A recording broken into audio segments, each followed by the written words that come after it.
Welcome back. Resiliency, it doesn't come easy and it's even harder to keep, but it's a vital thing to have, especially in the LGBTQ plus community. As we wrap up Pride Month, we're talking with Dr. Tracy Casanova, president of the Equality Clinic of Augusta, on this topic. Thanks so much. Good morning. Good morning. Thanks for having me. Yes, we appreciate you. So first of all, talk to us about what is resilience and why is it important? Yeah, so resilience is really when people bounce back from difficult life experiences, when things don't go as planned.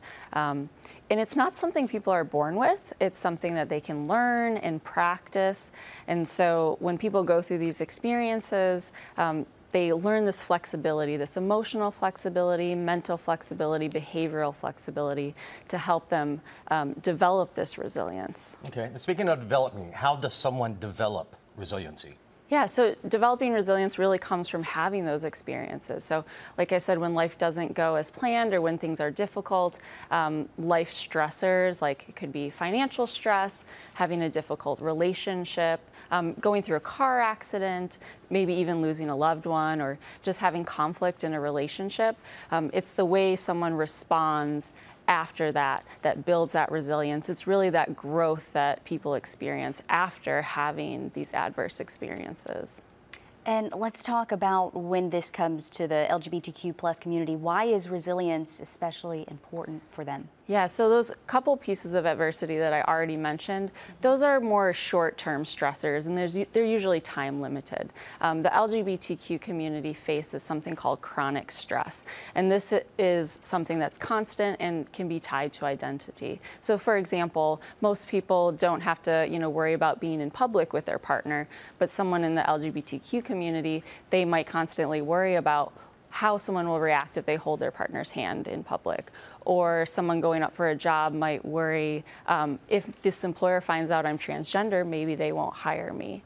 And so this constant stress, it's really important to have resilience to bounce back from those things. On top of those kind of daily stressors that I was talking about too. It's just kind of this added piece. So what would be some strategies to help build your resilience? Yeah, so there's a couple core things to building resilience. In particular, prioritizing relationships, finding people that you connect with, that understand you, and putting effort into those relationships. And that could be joining a sports team or finding a club where you share a hobby.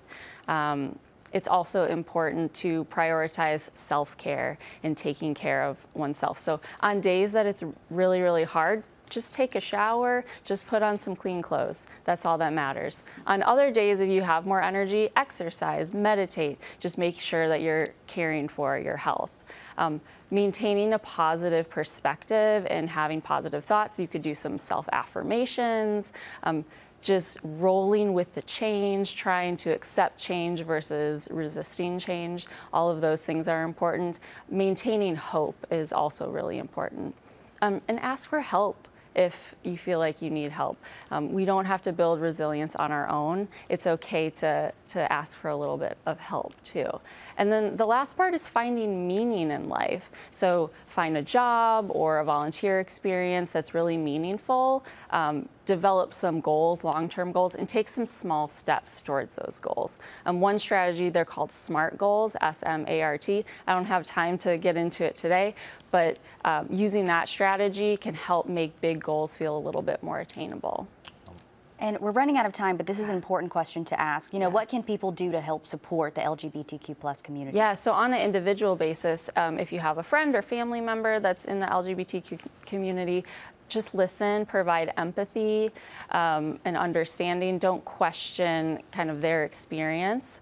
On a broader scale, make our community more welcoming. So if you have a business or an office, putting up a pride flag to show that this is a welcoming place, educating yourself on the issues that the LGBTQ community faces, and attending things like Pride to just build that community and resilience that can reduce prejudice, discrimination, and really empower the community. And kind of all of us together supporting each other just makes us stronger and more resilient.